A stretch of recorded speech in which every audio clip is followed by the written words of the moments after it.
Listening on Apple Podcast, scrolling through a couple tabs. Started the video off with Jamal Murray rolling his ankle. I'm showing everyone on my screen that I built one Showdown lineup. I finished in 10th place out of 8.7 thousand people. I had Jamal Murray injured. I also had Dwayne Washington. Just needed a couple more for Murray Washington.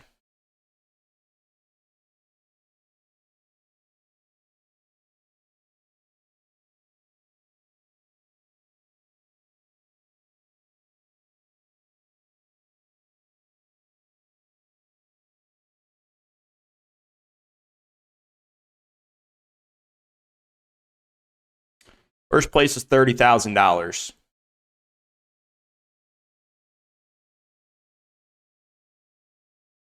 I need a couple more points.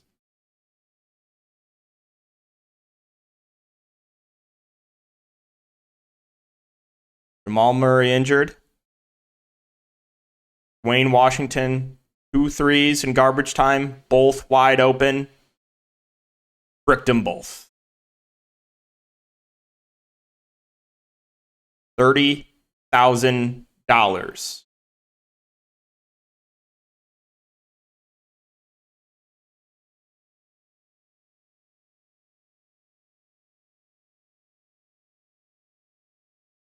I don't know what's more painful, this one or the showdown from earlier in the year when I lost $10,000 plus by 0.25. Like I said, I know nothing but pain. Murray doesn't get injured. Washington maybe hits one of these wide open shots. Win $30,000.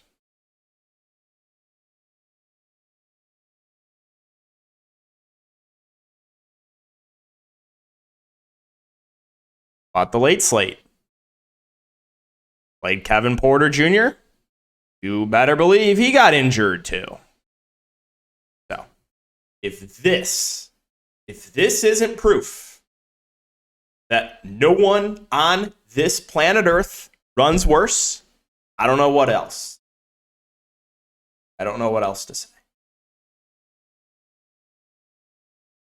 And here it was. I was trying to sleep. I was telling everybody this. I'm actually exhausted. Trying to sleep.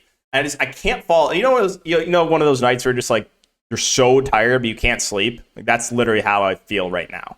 Couldn't sleep, and then all of a sudden I'm like, oh wait, I might have a sweat in the showdown. And then there's no chance I was sleeping. And then Jamal Murray gets injured, and Dwayne Washington can't hit a shot at the end of the game. Still turned $10 into almost $400, but $30,000 would have been nice. Let's recap of the showdown. I mean, it was a still great day overall for me and everything. Let's recap the main slate and let's talk about my strategy here. So, can we also talk about Kyle Kuzma and those peripheral stats? Team to himself. The game goes like 40 points under the total too. Not 197. Are we serious? Alex Caruso at negative ownership starts the game off 1 of 10 shooting.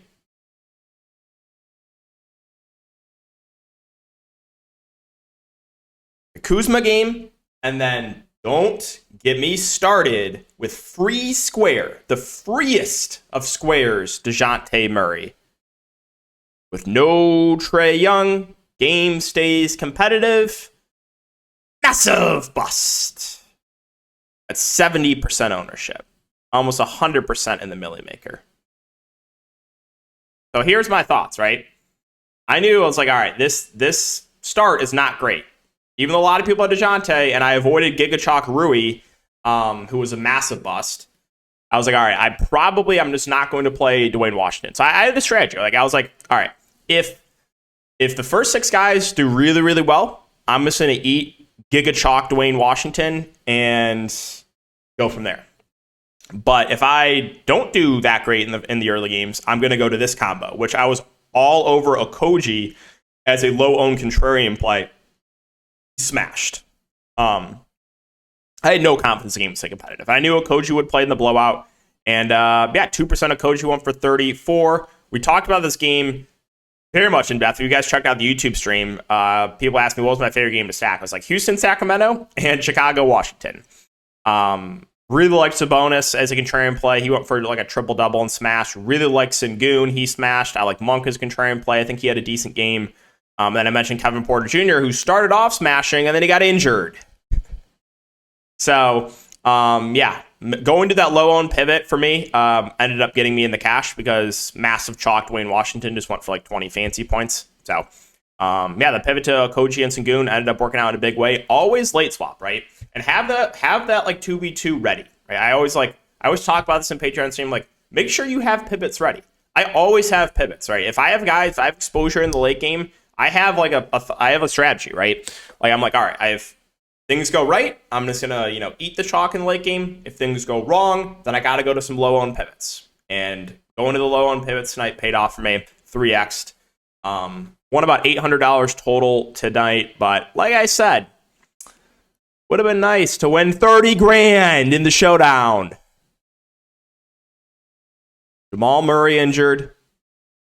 Dwayne Washington, when I finally buy in, can't hit the broadside of the barn. But, hold your horses here, okay? Because I fade Dwayne Washington. He's one of the worst plays of the slate a couple weeks ago when there's infinite value when Washington's only playing the backup point guard. You better believe he's going for 3 fantasy points per minute and smashing in like 15 minutes. But when I need him just to make one shot, win $30,000, no way. No way.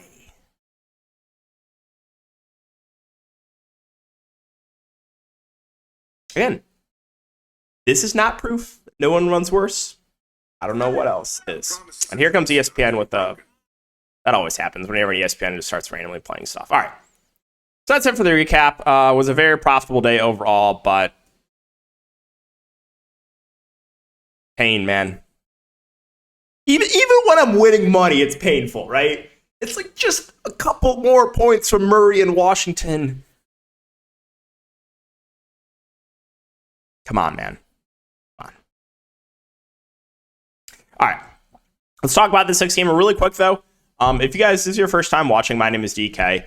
We'll be covering, again, the 6-game NBA DFS slate. Also make content for Prize Picks. And the sponsor is Prize Picks. If you guys are not familiar, you can use the code DKDFS for 100% match up to $100. Player prop site where you build 2, 3, 4, 5, up to 6 player props. You went up to 25 extra money. I also played for blowouts in a lot of these. Like I made like a couple 5 and 6-man slips playing for blowouts in the Memphis San Antonio game. Game stays competitive. But if I'm playing guys in like a 2-point spread, you better believe it's a massive blowout. I finally play for blowouts in the Spurs game, Celtics game. Spurs game is just the highest scoring game known to man. It's like 110 to 100 through 3 quarters. Like, okay, well, obviously the unders aren't going to hit. Take the unders in the Celtics Pelicans game, same thing, stays competitive. But yeah, make sure you use that code, right? DKDFS, 100% match up to $100. And all right, let's talk about this 6-gamer. So Oklahoma City, Philadelphia is the first game here. Oklahoma City, I don't want to deal with the front court rotation. They're probably just going to throw bodies at Embiid. Kenrich started a couple of games in the front court. Muscala started a game. Jalen Williams, the other Jalen Williams, has started a game. Eugene Omorie started a game last game. If you want to try to take a shot at one of those guys in tournaments, be my guest. I will not be doing that. Shai Gilgeous-Alexander, 10K, fine tournament option, should play mid-30s minutes. Giddey, Jalen Williams, fine in the mid-range. You saw a pretty big game from Giddey last game. That was definitely an outlier, though. Can't expect 50-plus from Giddey with SGA in. Same thing like Lou Dort's just there. Like he's probably going to play around 25, 30 minutes, probably give you around 25 fancy points. Does feel a little bit underpriced. And then, yeah, if you want to take a shot at one of the front court guys, you can. I have no confidence at all in these minutes, so be my guest in tournaments. That's not going to be the way that I go. Moving on to Philadelphia, basically a fully healthy team. There's a little bit of blowout risk, but if the game stays competitive, Embiid, Harden, these guys do have a big upside. Of course, can we talk about this, man? Come on. I played James Harden against Chicago without Embiid. Finally buy in 4 of 17. But with Joel Embiid back, 61 fantasy points in 26 minutes.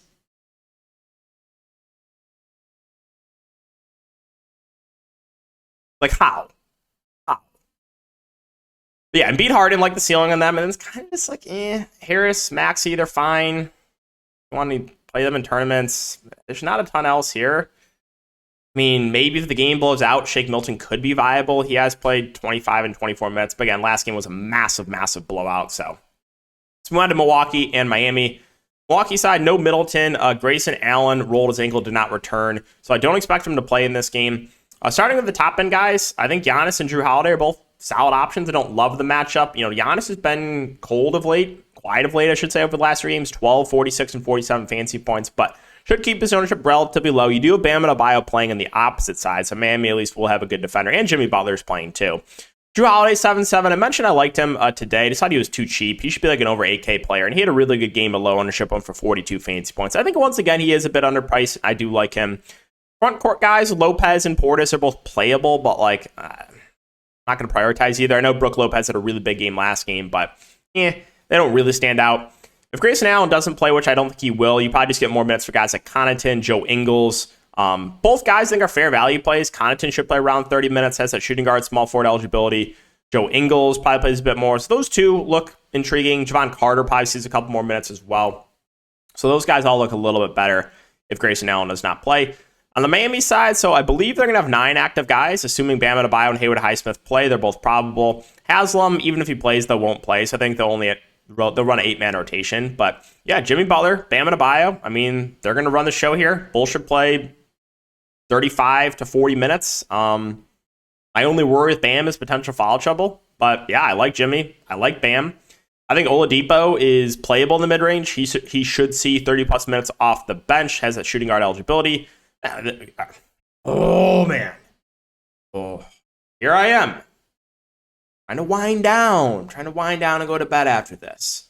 No, I got to talk about this guy. I have played him so many times when Miami is super shorthanded and they have like 8, 9 guys.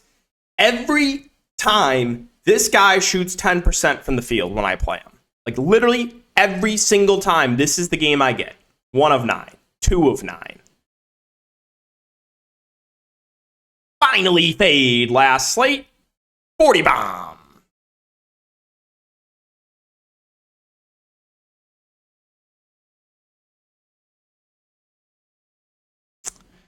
Gabe Vincent, I think, is a really good value play at 4K. Played 39 minutes last game. They really don't have many guards on this team. So I think Gabe Vincent once again is going to start, probably play at least 30 minutes. I think he looks like a really good value there. I expect Orlando Robinson to play the backup 5. $4,000 I'll probably pass unless you think Bam gets in foul trouble. I think Highsmith will see decent minutes. I expect the starting lineup to be Gabe Vincent, Max Strus, Jimmy Butler, Highsmith, and Bam, with Oladipo, Jamal Cain, and Orlando Robinson coming out the bench. Highsmith dealt with a bit of foul trouble and only played 24 minutes last game. You did see Jamal Cain play a bit, 33 minutes off the bench last game. I'm not sure if that's going to continue, but I think both those wings are playable in Kanan and Highsmith.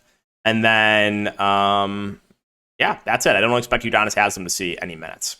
Charlotte and Toronto. So LaMelo Ball, 9.8K. I mean, he does have a ceiling. In a tough matchup last game, stolen for 50-plus fantasy points in the same spot. So I think he's a good tournament play. Should play a ton of minutes. Terry Rozier, 7.3. You know, he's had a couple of good games of late. Terry Rozier kind of goes in these stretches where, like, he'll be, like, really quiet for a bit, and then he'll kind of take over for a few weeks and go back to being quiet. Like, right now, he's kind of looks like he's playing a lot better. 50-plus fantasy points 2 of the last 3 games. So ceiling's there for him. Mason Plumlee, PJ Washington, both relatively safe options.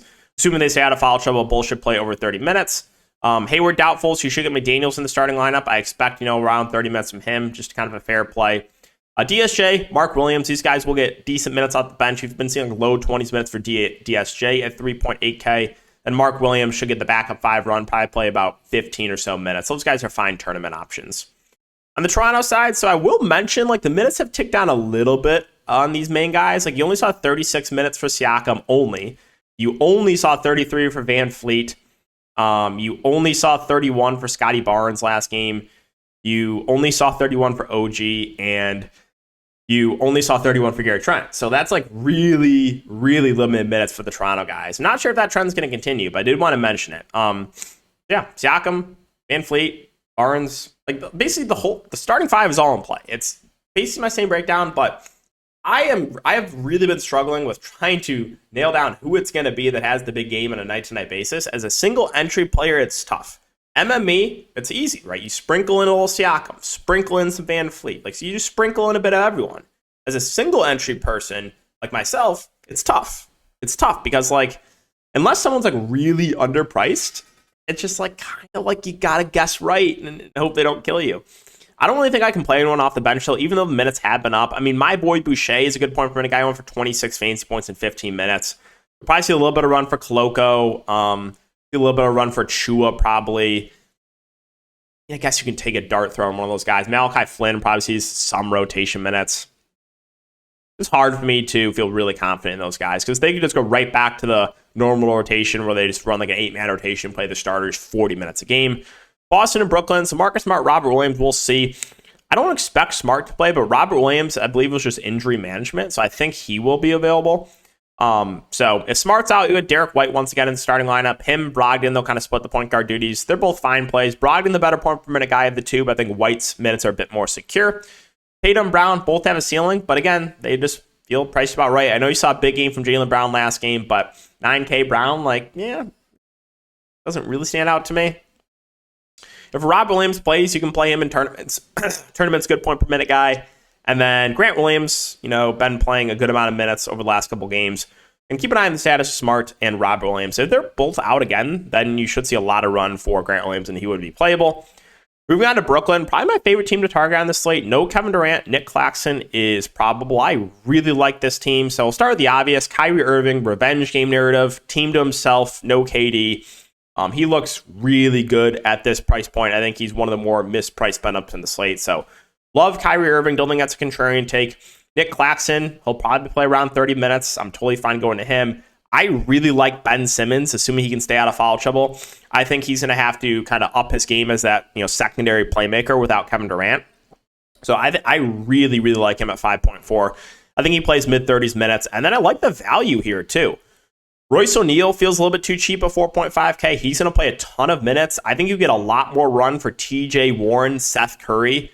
Sub 4K TJ Warren, sub 4K Seth Curry. I like those guys quite a bit for value. I think you can maybe make the argument for Joe Harris, but I think I'd rather get to Warren or Seth Curry first.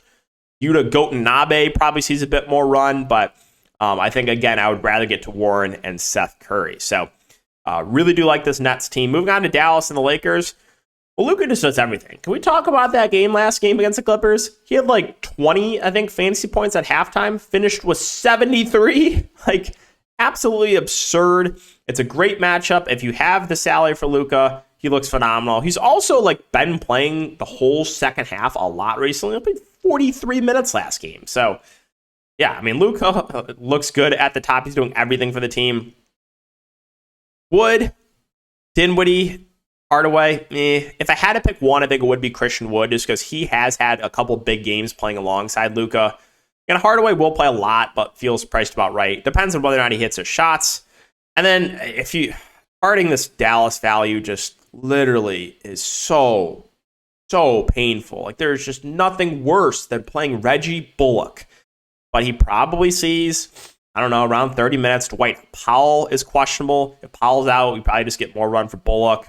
Jaden Hardy should see rotation minutes, but I don't know. Maybe you see a little bit of run for JaVale McGee if Dwight Powell's out. He's actually a good point per minute guy, but I don't know if I could stomach playing him.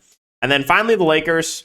So Anthony Davis still out. LeBron James, 10.9K. I think makes sure a solid spend up. I don't think he's a priority, but obviously he's going to do everything for the team. I think Russell Westbrook is viable in tournaments, but does feel a little bit pricey at 8.5. Thomas Bryant at 7K. Yeah, again, indifferent. Feels priced about right. I think Schroeder feels a little bit overpriced. Pat Beverly, questionable. Troy Brown is probable. Troy Brown most likely plays a good amount of minutes, but I don't love the price point on him. If Beverly's out, maybe you can take a shot on a guy like Kendrick Nunn, who's played relatively well 2 of the last 3 games at 3.7. But yeah, that's the Lakers. Last game here, we got Cleveland and Portland. So Jared Allen is probable. Basically, my thoughts are I have interest in the top 4 guys in Mitchell, Garland, Mobley, Allen. I don't know if there's one guy that stands out more than the other. Obviously, Mitchell's the guy with the highest ceiling. We've seen a couple massive games from him over the last 2, 70 and 102. Darius Garland's been quiet of late, but 7.6K is relatively cheap price point for him. Mobley, Allen, these guys should see mid-30s minutes. I like the spot for them.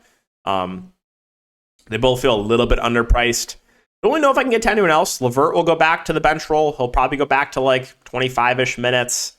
Kevin Love probably sees around 20 minutes off the bench, but 5K, Cedi Osman basically out of the rotation. You'll get some like run for like a Coro, Lamar Stevens, but I'm not doing that.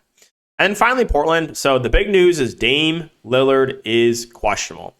If Damian Lillard is out, you guys know my thoughts on Anthony Simons. He should be close to a 9K player if Damian Lillard is out. So if Lillard is out, I absolutely love Anthony Simons at this price point. And then Grant looks a lot better. Josh Hart looks a lot better. My boy Yusuf Nurkic, who I played a low ownership and was smashing. But oh yeah, they decided to close with Eubanks. What are we doing? What are we doing? Oh, big front court, Nurkic, good point per minute. Like him as well. If he plays 30-plus minutes, he does feel a bit too cheap. And Eubanks play the back of 5. And then if Lillard's out, I think Shaedon Sharpe would start. I think it would be him. I don't think they would start Gary Payton, but Payton would see rotation minutes, obviously. I want to keep an eye to see if there's still like a limit on Gary Payton. I assume there is since he's been out for so long.